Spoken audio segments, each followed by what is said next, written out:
Bonjour à tous, on va commencer le premier cours de pied-point.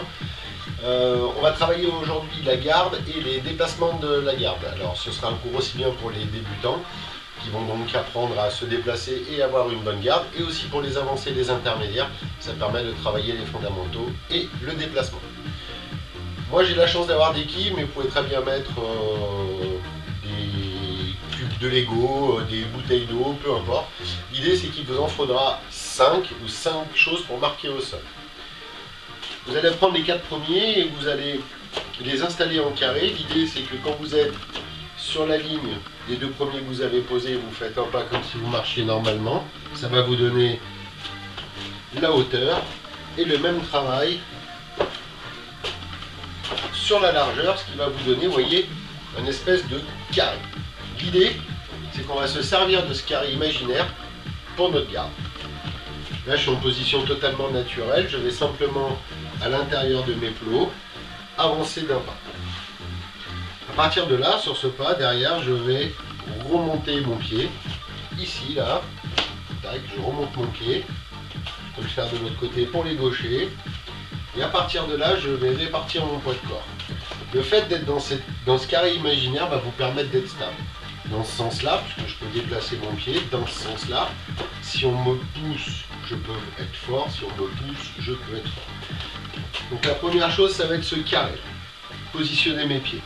Ce qu'il faut surtout éviter, c'est d'avoir les 2 pieds sur la même ligne. Alors que ça soit comme ça en version e-screamer, ou plus en version taekwondo. Pourquoi? Parce qu'en combat libre, vous verrez, d'avoir les 2 pieds sur la même ligne, on n'est pas stable, et lorsque vous allez être grippé ou attrapé, vous allez facilement être amené au sol. Et puis tout simplement parce qu'on est beaucoup moins stable pour les coups de pied, ce que l'on verra plus tard. Mes 2 pieds sont posés. Maintenant, mon haut du corps. Mon haut du corps, je vais le pencher un peu à l'avant. Pourquoi? Parce que le fait d'être à l'avant, mon poids de corps va être mieux réparti. Si je suis droit, en fait, je suis un peu gêné pour mes déplacements. Donc je vais enrouler un peu mes épaules et me pencher à l'avant. Alors il ne faut pas sortir les fesses, il faut simplement se pencher un peu à l'avant. Ça donne une attitude un peu agressive. Alors il ne faut pas complètement se pencher non plus, mais bien penser à plier ses genoux et se pencher un peu à l'avant.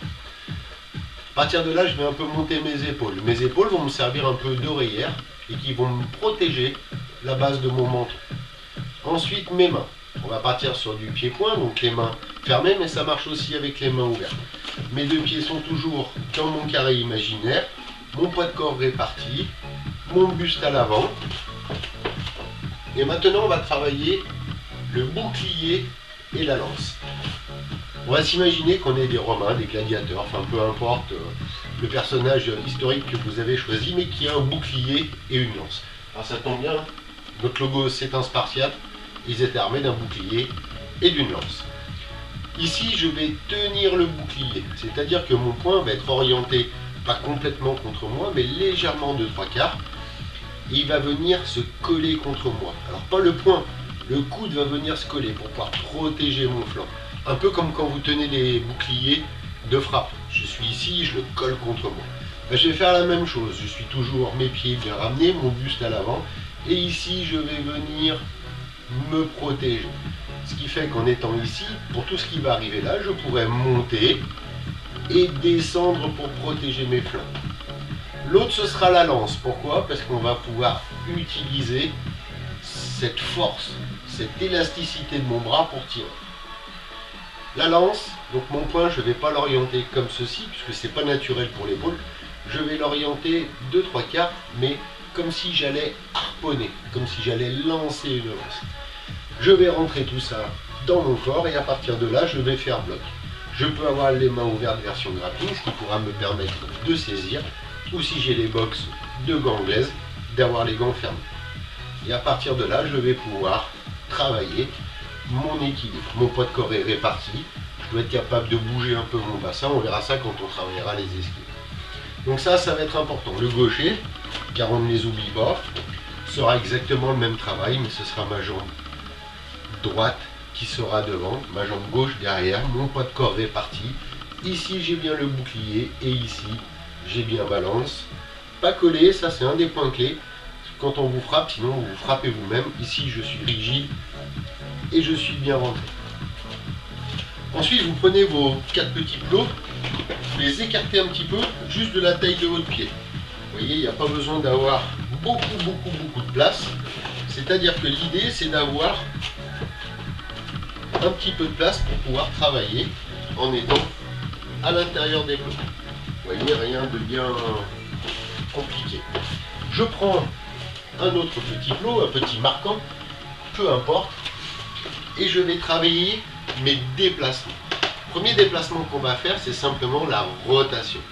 L'idée, c'est d'être toujours dans ce pseudo carré.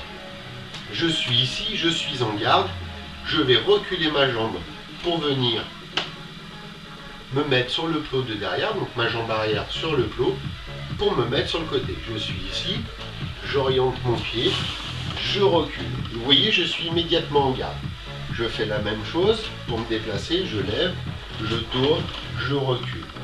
Et je peux faire plein de tours. L'idée, c'est d'être toujours stable. Je peux partir dans l'autre sens sans aucun problème.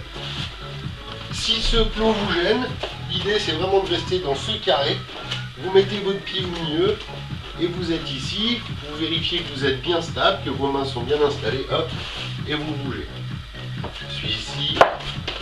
Vous marchez dessus, donc ça dépend ce que vous mettez. Et là, je suis toujours bien stable.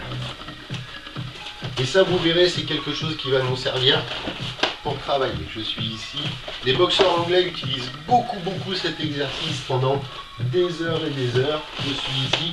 Et vous voyez, je suis toujours dans ce carré un peu imaginaire qui est formé ici avec ces deux pointes là. Donc je suis vraiment ici, je change de carré. Hop, je suis bien. Là, on est ici. Ça ne veut pas bouger. Je suis toujours dans ce carré imaginaire. Donc ça, à faire matin, midi et soir, c'est comme les antibiotiques. Ce qui fait que quand vous ferez vos shadows, vous serez ici, vous pourrez travailler plus facilement. Bam, bam, bam. Hop. Et de changer d'axe et de sortir de l'axe, vous verrez, ce sera très important pour tout ce qui est boxe pied-point. Voilà, j'en ai terminé. Prochaine séance sur les ondes bientôt. Ciao!